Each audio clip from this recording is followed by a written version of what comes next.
അസ്സലാമു അലൈക്കും വറഹ്മത്തുള്ളാഹി വബറകാതുഹു. എല്ലാ കേരള വിഷൻ പ്രേക്ഷകർക്കും ഇസ്ലാം അറിവിലേക്ക് ഹൃദയത്തിൻ്റെ ഭാഷയിൽ സ്വാഗതം നേരുകയാണ്. അൽഹംദുലില്ലാഹ് അൽഹംദുലില്ലാഹില്ലദീ ഫാത്തിരിസ് സമാവാതി വൽ അർള് ജാഇലിൽ മലായികതി റുസുലാ ഉലി അജ്നിഹതിൻ മസ്നാ വസുലാസ വറുബാ യസീദു ഫിൽ ഖൽഖി മാ യശാ ഇന്നല്ലാഹ അലാ കുല്ലി ഷൈഇൻ ഖദീർ.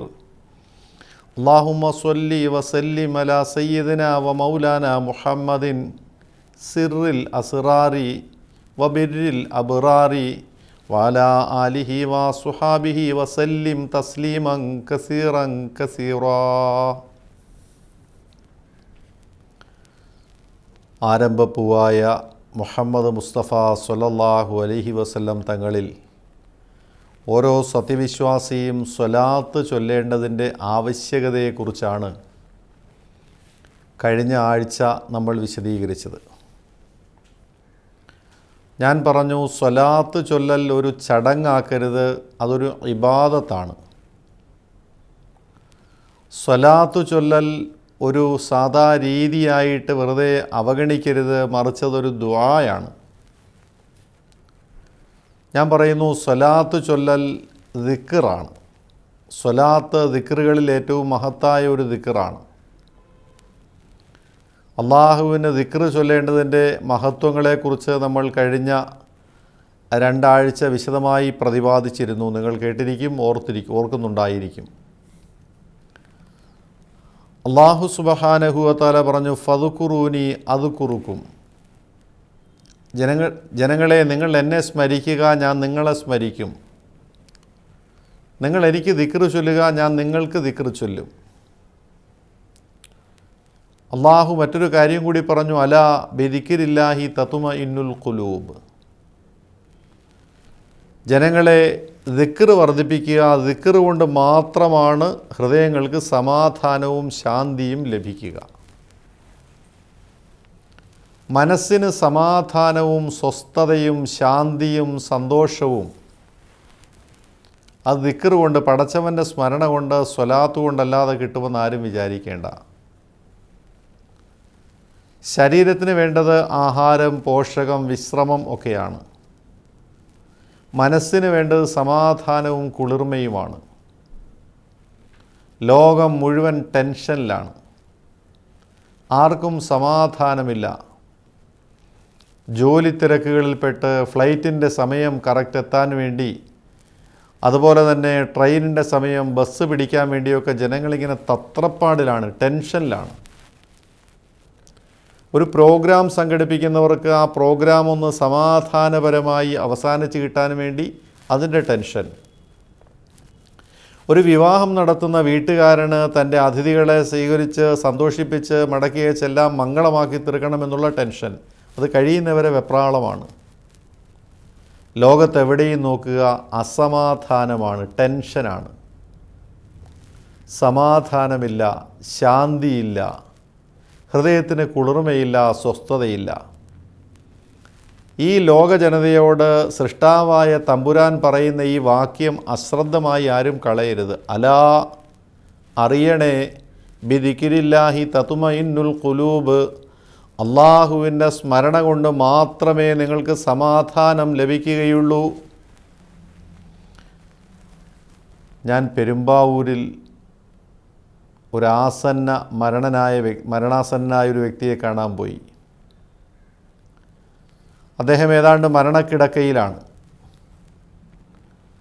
അപ്പോൾ ഞാൻ അദ്ദേഹത്തോട് പറഞ്ഞു, നിങ്ങൾ ദിക്റ് ചെയ്യുക, മനസ്സിന് സമാധാനം കിട്ടും. അള്ളാഹുവിന് ദിക്റ് ചെയ്തുകൊണ്ട് കിടക്കുക, യാ ലത്തീഫ് എന്നോ ലാ ഇലാഹ ഇല്ലല്ലാഹോ ഒക്കെ ഓതിക്കൊണ്ട് കിടക്കുക, മനസ്സിന് കുളിർമ കിട്ടും. ക്യാൻസർ അസുഖം ബാധിച്ച് വേദന കൊണ്ട് പുളയുകയാണ്. അദ്ദേഹത്തിൻ്റെ വേദന കണ്ടു നിൽക്കുന്നവരെ പോലും വിഷമിപ്പിക്കും. അള്ളാഹു നമ്മളെല്ലാവരെയും കാത്തുരക്ഷിക്കുമാറാകട്ടെ. ഞാൻ പറഞ്ഞു, വേദനയ്ക്ക് സമാധാനം കിട്ടും, മനസ്സിന് സമാധാനം കിട്ടും, ദിക്റ് ചൊല്ലുക. മരണക്കിടക്കയിൽ കിടന്ന ആ മനുഷ്യനോട് പറഞ്ഞൊരു വാക്ക് ഞാൻ ഒരിക്കലും മറക്കില്ല. അയാൾ പറഞ്ഞു, മുഹമ്മദ് റാഫിയുടെ പാട്ട് കേൾക്കുമ്പോഴാണ് എനിക്ക് കുറച്ച് സമാധാനം കിട്ടുന്നത്, വേദനയ്ക്ക് ഒരൽപ്പം ശമനം കിട്ടുന്നത് അപ്പോഴാണ്. നാം മനസ്സിലാക്കണം. ഞാൻ ചോദിക്കട്ടെ, മുഹമ്മദ് റാഫിയുടെ പാട്ട് കേട്ടാൽ സമാധാനം കിട്ടുമോ നമുക്ക്? വല്ലപ്പോഴും ഒരു പാട്ട് ഒരു സുഖമാണ്, ഞാൻ സമ്മതിക്കുന്നു. ടെൻഷൻ അടിച്ചിരിക്കുമ്പോൾ ഒരു പാട്ട് കേൾക്കുക, അല്ലെങ്കിൽ ഒരു പാട്ട് മൂളുക, നല്ല ഇമ്പകരമായ സ്വരത്തിൽ ആരെങ്കിലും പാടുന്നത് കേൾക്കുമ്പോൾ ഒരു ചെറിയ സുഖം കിട്ടും. പക്ഷേ പാട്ട് കൂടുതൽ കേട്ടാലോ, ഒരേ പാട്ട് അനേകം തവണ കേട്ടാലോ, മണിക്കൂറുകൾ പാട്ട് കേട്ടാലോ സുഖമാണോ സമാധാനമാണോ ഉണ്ടാവുക? ബോറാകുമെന്നറിയാത്തവരാരുണ്ട് ഈ കൂട്ടത്തിൽ?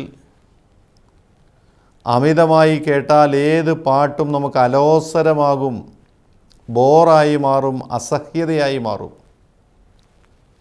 സിനിമ കണ്ടാൽ, സീരിയൽ കണ്ടാൽ, ഒരുപാട് സമയം ടി വി കണ്ടുകൊണ്ടിരുന്നാലൊക്കെ സമാധാനം കിട്ടാൻ വേണ്ടിയിട്ടാണ് മനുഷ്യൻ അങ്ങനെയൊക്കെ ചെയ്യുക. രാവിലെ വീട്ടിൽ നിന്ന് ഇറങ്ങിപ്പോയി കച്ചവടമായി ഉദ്യോഗമായി പോയ വഴിക്ക് ഒരുപാട് ടെൻഷനുകൾ പ്രശ്നങ്ങളൊക്കെ ഉണ്ടായി. എല്ലാം കഴിഞ്ഞ് വൈകുന്നേരം വീട്ടിൽ വന്നു, മേലൊന്ന് കഴുകി ഡ്രസ്സൊക്കെ മാറ്റി ഒരു കൈലി എടുത്തുടുത്തു. ടി വി ഓൺ ചെയ്താൽ ടി വിയുടെ മുന്നിലിടുന്നപ്പോൾ പ്രോഗ്രാമൊക്കെ കാണുമ്പോൾ ഒരു സമാധാനം, ഒരു ശാന്തി, ഒരു സുഖമൊക്കെ മനസ്സിന് കിട്ടും, ഞാൻ സമ്മതിക്കുന്നു. പക്ഷേ ടി വി ദീർഘസമയം കണ്ടാലോ, ഒന്നിച്ച് 2-3 ഫിലിം കാണാൻ ആരെക്കൊണ്ടാണ് പറ്റുക? മണിക്കൂറുകൾ ടി വി കണ്ടിട്ട് നിങ്ങളുടെ സ്വന്തം ഹൃദയത്തിലേക്കൊന്ന് തിരിഞ്ഞു നോക്കുക, ഉറപ്പാണ് അസ്വസ്ഥമായിരിക്കും മനസ്സ്. അതെത്ര നല്ല ആർജവമുള്ള ആകർഷണീയമായ പ്രോഗ്രാമാണെങ്കിൽ പോലും, എത്ര കുടുകുട ചിരിപ്പിക്കുന്ന തമാശകളാണെങ്കിൽ പോലും, ഒരു പരിധി കഴിഞ്ഞാൽ, സമയം കൂടുതലായി കഴിഞ്ഞാൽ പിന്നെ ഹൃദയത്തിനത് ബോറാണ്, അസ്വസ്ഥമാണ്. അല്ലെന്ന് ആർക്കെങ്കിലും പറയാൻ കഴിയുമോ? കുറേയേറെ സമയം ടി വി കണ്ടിട്ട് നിങ്ങൾ എഴുന്നേറ്റ് പോകുമ്പോൾ നിങ്ങളുടെ മനസ്സിനെ നോക്കുക, നിങ്ങൾക്ക് സ്വയം ഒരു അവമതിപ്പ്, നിങ്ങളോട് തന്നെ ഒരു വെറുപ്പ്, ഒരു പുച്ഛം നിങ്ങൾക്ക് തോന്നുകയില്ലേ എന്ന് നോക്കുക. ഒരു സത്യവിശ്വാസിക്ക് ശരിക്ക് ഫീൽ ചെയ്യും, അല്ലാത്തവർക്കിത് മനസ്സിലാകുമോ എന്ന് എനിക്കറിയില്ല. നാം മനസ്സിലാക്കണം, പാട്ടാകട്ടെ അല്ലെങ്കിൽ നമുക്കിഷ്ടപ്പെട്ട ടി വി പ്രോഗ്രാം ആകട്ടെ, എല്ലാറ്റിനും ഒരല്പസമയമൊക്കെ കൊള്ളാം. അധികമായാൽ അമൃതും വിഷം, അധികമായാൽ അതൊക്കെ നമ്മെ വല്ലാതെ ബോറടിപ്പിക്കുകയും നമ്മളെ വേട്ടയാടുന്ന അസ്വസ്ഥതയായിട്ട് പിന്നീട് പിന്നാലെ കൂടുകയും ചെയ്യും. മനസ്സിനിഷ്ടപ്പെട്ട കൂട്ടുകാരുമായി സൊറ പറഞ്ഞിരിക്കുന്നത്, സല്ലപിക്കുന്നത് ഭയങ്കര രസമാണ്. മനസ്സിനിഷ്ടപ്പെട്ട കൂട്ടുകാരുമായി സല്ലപിച്ചിരുന്നാൽ സമയം പോകുന്ന അറിയില്ല. പക്ഷേ അതും അല്പസമയം കൂടിക്കഴിഞ്ഞാൽ ഇതേ കൂട്ടുകാരോട് നമുക്ക് വെറുപ്പാകും. പരീക്ഷിച്ചു നോക്കുക. അല്പസമയം അധികരിച്ചാൽ കൂട്ടുകാരൊന്ന് പിരിഞ്ഞു പോയാൽ മതിയും തോന്നിപ്പോകും. നമുക്കാരെയാണ് കൂട്ടുകെട്ടാൻ യഥാർത്ഥമായിട്ടുള്ളത്? നമ്മുടെ യഥാർത്ഥ കൂട്ടുകാരൻ ആരായിരിക്കണം? ഇബ്രാഹിം നബി അലൈഹിസ്സലാം ആ സത്യം നമുക്ക് മനസ്സിലാക്കി തന്നു. നിങ്ങളുടെ ഖലീൽ, നിങ്ങളുടെ ഉറ്റ ചങ്ങാതി, നിങ്ങൾക്ക് കൂട്ടുകെട്ടാൻ ഒരിക്കലും മടുക്കാത്ത കൂട്ടുകാരൻ സൃഷ്ടാവായ അല്ലാഹു സുബ്ഹാനഹു വ തആല മാത്രമാണ്. 2 കൂട്ടുകാരുടെ കഥ പറയട്ടെ. മരണപ്പെട്ടതിന് ശേഷം 2 പേർ പരലോകത്ത് വെച്ച് കണ്ടുമുട്ടി. കഥയാണ്. ഒന്നാമൻ രണ്ടാമനോട് ചോദിച്ചു, നീ എന്നാണ് മരിച്ചത്? എങ്ങനെയാണ് നീ മരിച്ചത്? അവൻ പറഞ്ഞു, ഞാൻ കടുത്ത തണുപ്പ് കൊണ്ടാണ് മരിച്ചത്. അതിശൈത്യം മൂലം മരണപ്പെട്ടു പോയി, വല്ലാതെ വിഷമിച്ചു പോയി, അതിശൈത്യം കൊണ്ട് മരിച്ചുപോയി. രണ്ടാമത് ചോദിച്ചു, ആട്ടെ നീ എങ്ങനെയാണ് മരിച്ചത്? എങ്ങനെയാണ് നരകത്തിലെത്തിപ്പെട്ടത്? അപ്പോൾ അവൻ പറഞ്ഞു, എൻ്റെ കാര്യം വലിയ കഷ്ടമാണ്. ഒരു ദിവസം ഞാൻ കടയടച്ച് വീട്ടിൽ വരുമ്പോൾ എൻ്റെ വീട്ടിൽ ഏതോ പുരുഷൻ സംസാരിക്കുന്ന പോലെ എനിക്ക് തോന്നി. ഞാൻ പെട്ടെന്ന് കതക് ചവിട്ടി തുറന്നകത്ത് കയറി. ഭാര്യയെ കിട്ടിയ പാടെ മർദ്ദിച്ചു. അടി അല്പം കടുത്തുപോയി. എൻ്റെ അടി കൊണ്ടവൾ വീണ് മരിച്ചുപോയി. മർമ്മത്തേറ്റ അടിയേറ്റവൾ മരിച്ചുപോയി. ഭാര്യ മരിച്ചു കഴിഞ്ഞ് ഞാൻ വീട് മുഴുവൻ പരതി. കട്ടിലിൻ്റെ അടിയിലും അലമാരയ്ക്കുള്ളിലും റൂമിലും ബാത്റൂമിലും എല്ലാം പരതി. പക്ഷേ ആരെയും കണ്ടില്ല. എനിക്ക് വല്ലാത്ത കുറ്റബോധം തോന്നി. എൻ്റെ പ്രിയപ്പെട്ട ഭാര്യയെ ഞാൻ സംശയിച്ചു പോയല്ലോ. ഞാൻ ആ വിഷമത്തിൽ മുറിയിൽ കയറി ഫാനിൽ കെട്ടിത്തൂങ്ങി ആത്മഹത്യ ചെയ്തു. അങ്ങനെയാണ് ഞാനിവിടെ എത്തിപ്പെട്ടത്. ഇപ്പോൾ രണ്ടാമൻ പറഞ്ഞു, കഷ്ടമായിപ്പോയി, നീ ആ ഫ്രിഡ്ജൊന്ന് തുറന്നു നോക്കിയിരുന്നെങ്കിൽ നിനക്കും മരിക്കേണ്ടി വരില്ലായിരുന്നു, എനിക്കും മരിക്കേണ്ടി വരില്ലായിരുന്നു. ഞാനന്ന് നിൻ്റെ ശബ്ദം കേട്ട് ഫ്രിഡ്ജിൽ കയറിയാണ് ഒളിച്ചത് എന്ന് പറയുകയുണ്ടായി. നാം ചിന്തിക്കണം, നമ്മുടെ കൂട്ടുകാർ, നമ്മൾ എത്ര സ്നേഹിച്ചു നമ്മുടെ കൂട്ടുകാരെ. നമ്മുടെ സ്നേഹബന്ധങ്ങളുടെ പേരിൽ പിന്നീട് ഒരുപാട് ദുഃഖിക്കേണ്ടി നമുക്ക് വന്നിട്ടില്ലേ? നമ്മൾ സ്നേഹിച്ച പല കൂട്ടുകാരും നമ്മളെ ചതിച്ചില്ലേ? നമ്മൾ വിശ്വസിച്ച ഒരുപാട് കൂട്ടുകാർ നമ്മളെ വഞ്ചിച്ചില്ലേ? നമ്മൾ ഒരുപാട് ഉപകാരം ചെയ്തു കൊടുത്ത പല കൂട്ടുകാരും പിന്നീട് നമുക്ക് ഉപദ്രവകാരികളായിട്ട് മാറിയില്ലേ? നാം ഒരുപാട് പ്രതീക്ഷിച്ചു കൂട്ടുകാരിൽ നമ്മളെ കബളിപ്പിച്ചില്ലേ? കൂട്ടുകാരെ കൊണ്ട് മനസ്സിന് സമാധാനം കിട്ടുമെന്നാണോ വിചാരിക്കുക? ഒരേ ഒരു കൂട്ടുകാരനെ സ്മരിക്കുന്നതിലൂടെ മാത്രമേ സമാധാനം കിട്ടൂ. അലാ ബിദിക്രില്ലാഹി തത്മഇന്നുൽ ഖുലൂബ്. അള്ളാഹുവിനെ സ്മരിക്കുക, അള്ളാഹുവിനെ ദിക്ർ ചെയ്യുക. ദിക്റുകളിൽ പ്രധാനപ്പെട്ട ദിക്റാണ് സ്വലാത്ത്. ഒരുപാട് സ്വലാത്ത് ചൊല്ലി നോക്കുക, മനസ്സമാധാനം കിട്ടും, ശാന്തി കിട്ടും, യാതൊരു സംശയവും വേണ്ട.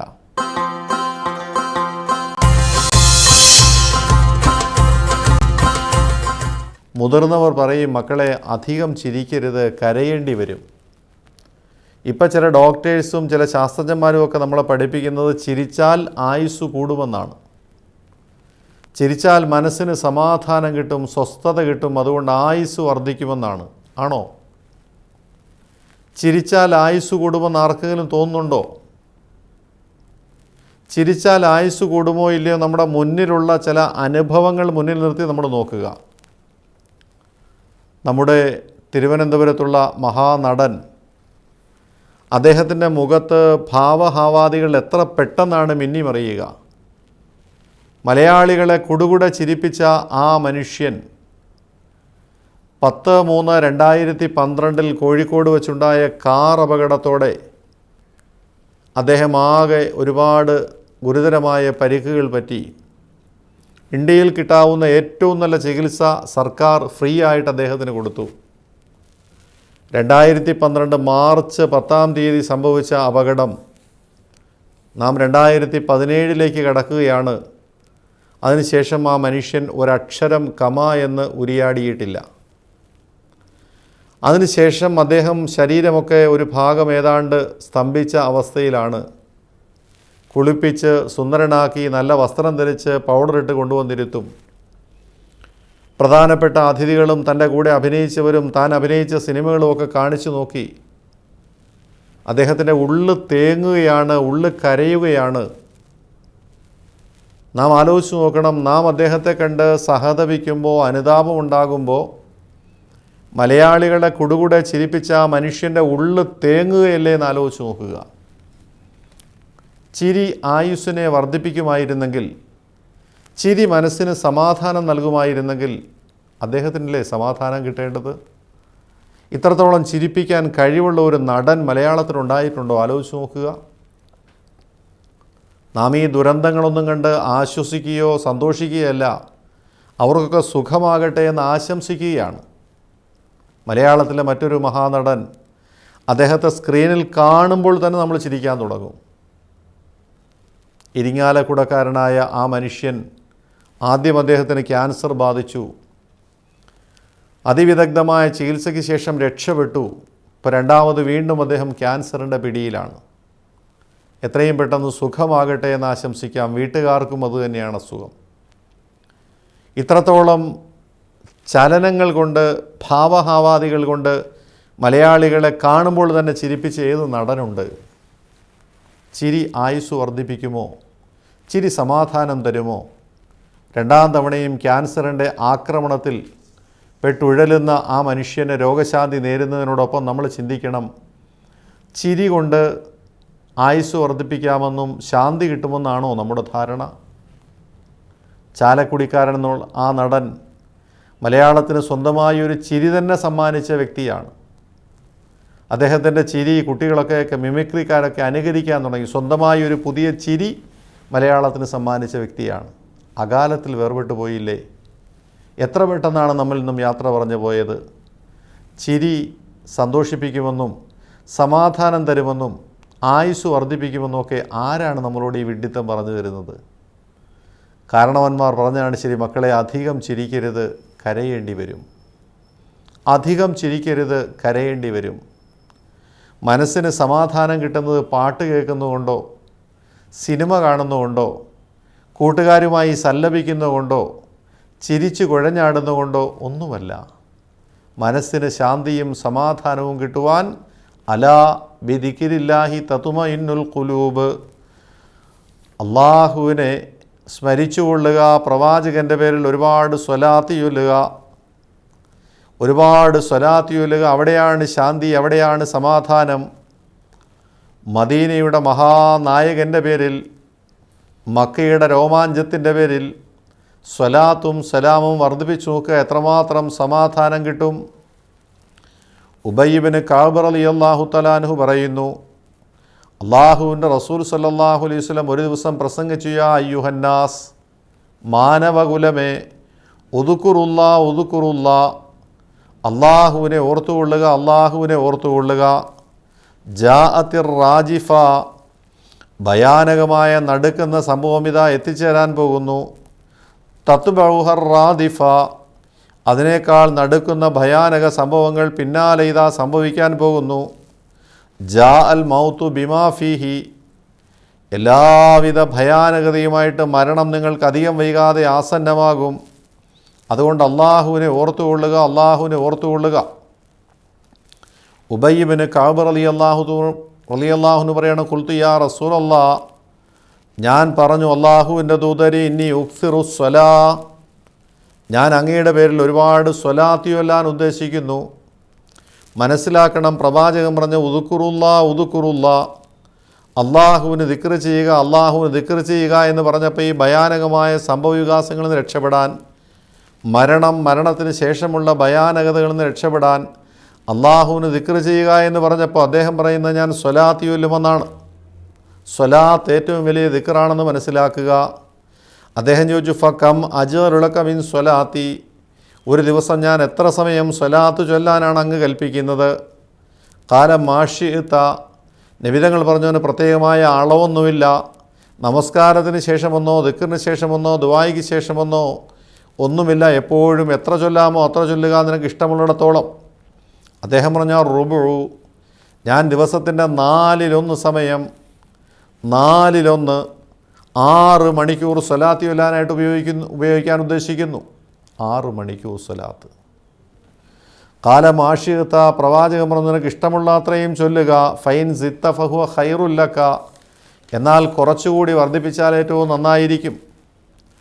6 മണിക്കൂർ സ്വലാത്ത് ചൊല്ലാമെന്ന് പറഞ്ഞപ്പോൾ കുറച്ചുകൂടി വർദ്ധിപ്പിക്കാൻ പ്രവാചകൻ പറയുന്നു. ഇവിടെ നമസ്കാരത്തിന് ശേഷം 3 സ്വലാത്ത് ചൊല്ലാൻ പറയുമ്പോൾ നബിയോ സഹാബത്തോ ചെയ്തിട്ടില്ല എന്ന് പറയുന്നു. പിശാച് ഇത്തരക്കാരെയിട്ട് കളിക്കുന്നത് എങ്ങനെയാണെന്ന് ശരിക്കും മനസ്സിലാക്കുക.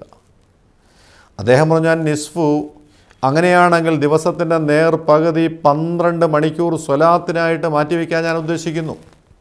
സുബ്ഹാനല്ലാഹ്. അവിടെ നിന്ന് പറഞ്ഞു, മാഷി ഫൈൻ സിത്ത ഫഹുവ ഖൈറുല്ലക, നിൻ്റെ ഇഷ്ടം പോലെ നടക്കട്ടെ, പക്ഷേ കുറച്ചുകൂടി വർദ്ധിപ്പിച്ചാൽ അത്രയും നന്നായിരിക്കും.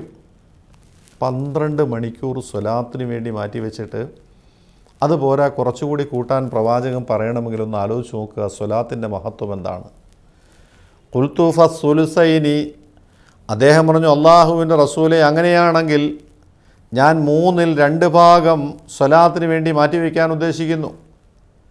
3/2 ഭാഗം, 3 × 8 24, 8 × 16 മണിക്കൂർ, 16 മണിക്കൂർ സ്വലാത്തിന് വേണ്ടി നീക്കിവെക്കാൻ ഞാൻ ഉദ്ദേശിക്കുന്നു. ഇമാം തിർമിദി, അഹമ്മദ്, ഹാക്കിം എല്ലാം ഉദ്ധരിക്കുന്ന ഹദീസാണ്. ചെവി കൊടുത്ത് കേൾക്കണം. കാല, പ്രവാചകൻ പറഞ്ഞു, ഫൈൻ ഫൈൻ സിത്ത ഫഹുവ ഖൈറുല്ലക, അങ്ങനെയായിക്കൊള്ളട്ടെ, കുറച്ചുകൂടി കൂട്ടിയാൽ വീണ്ടും നന്നായിരിക്കും. 16 മണിക്കൂറും മതിയാവുന്നില്ല. അദ്ദേഹം പറഞ്ഞു, അജ്റുലക സലാത്തി കുല്ലഹ, അങ്ങനെയാണെങ്കിൽ അള്ളാഹുവിൻ്റെ ദൂതരെ, ദിവസത്തിൽ എൻ്റെ പ്രാഥമിക ആവശ്യങ്ങൾ, എൻ്റെ അത്യാവശ്യ കാര്യങ്ങൾ കഴിച്ച് ബാക്കി മുഴുസമയവും സ്വലാത്ത് ചൊല്ലാൻ വേണ്ടി ഞാൻ വിനിയോഗിക്കാൻ ഉദ്ദേശിക്കുന്നു.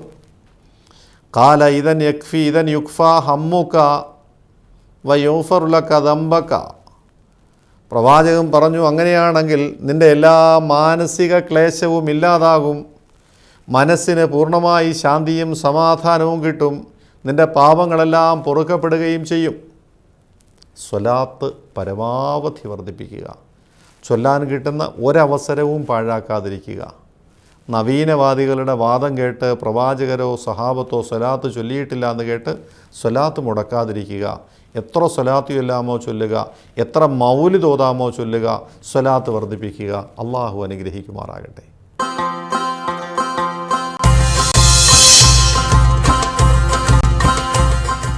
അൽഹംദുലില്ലാഹ്. അള്ളാഹുവിൻ്റെ മഹത്തായ അനുഗ്രഹത്താൽ വരുന്ന മാർച്ച് മാസം 27-ാം തീയതി പരിശുദ്ധ ഉംറ കർമ്മത്തിന് ഈ വിനീതൻ യാത്രയാകുന്നുണ്ട്. എന്നോടൊപ്പം ഉംറയ്ക്ക് വരാൻ താൽപ്പര്യമുള്ളവർ താഴെ ഈ പറയാൻ പോകുന്ന ഫോൺ നമ്പറിൽ ബന്ധപ്പെടുക. അതോടൊപ്പം അള്ളാഹു അനുഗ്രഹിച്ച് വരുന്ന മെയ് മാസത്തിൽ റഷ്യയിലെ ഇമാം ബുഖാരി റഹ്മത്തുള്ളാഹി അലൈഹിയുടെ ഖബർ സിയാറത്തിന് പോകുന്നുണ്ട്. താഷ്കൻഡ്, ബുഖാറ, സമർക്കന്ത് ചരിത്ര പ്രാധാന്യമുള്ള പരിശുദ്ധ ഖുർആൻ കഴിഞ്ഞാൽ മുസ്ലിം ലോകത്ത് ഏറ്റവുമധികം സ്വീകാര്യതയുള്ള ബുഖാരി ഷരീഫിൻ്റെ കർത്താവായ ഇമാം ബുഖാരി റഹ്മത്തുള്ളാഹി അലൈഹി അദ്ദേഹം മരണപ്പെട്ട് ഖബറടക്കിയതിന് ശേഷം 1 മാസക്കാലത്തോളം ആ നാട് മുഴുവൻ ഖബറിൽ നിന്നും കസ്തൂരിയുടെ സുഗന്ധം അടിച്ചു വീശിയിരുന്നു എന്നുള്ളത് ചരിത്രമാണ്. മഹാനുഭാവൻ്റെ ഖബർ സിയാറത്തിന് പുറപ്പെടുന്നു. അതിനും താൽപ്പര്യമുള്ളവർ ബന്ധപ്പെടുക. 9746968177 9387544151. അല്ലാഹു അനുഗ്രഹിക്കുമാറാകട്ടെ. നമ്മുടെ ഈ പ്രോഗ്രാമിനെ കുറിച്ചുള്ള നിങ്ങളുടെ സംശയങ്ങളും നിർദ്ദേശങ്ങളുമെല്ലാം ഞങ്ങൾക്ക് എഴുതുക. നമ്മുടെ ഈ പ്രോഗ്രാം നിങ്ങൾ ഒരുപാട് പേർ കാണുന്നുണ്ട് എന്നറിഞ്ഞാൽ വലിയ സന്തോഷമുണ്ട്. നിങ്ങളുടെ കത്തുകൾക്കായി ഞങ്ങൾ കാത്തിരിക്കുന്നു. ഞങ്ങളുടെ വിലാസം: ടു ദ പ്രൊഡ്യൂസർ, ഇസ്ലാം അറിവ്, കേരള വിഷൻ, ഗിരിനഗർ, കടവന്ത്ര, കൊച്ചിൻ 20. ഇൻഷാ അല്ലാഹ് അടുത്ത ദിവസം ഇതേ സമയം കേരള വിഷനിലൂടെ വീണ്ടും നമുക്ക് കാണാം. എല്ലാവർക്കും അസ്സലാമു അലൈക്കും വറഹ്മത്തുള്ളാഹി.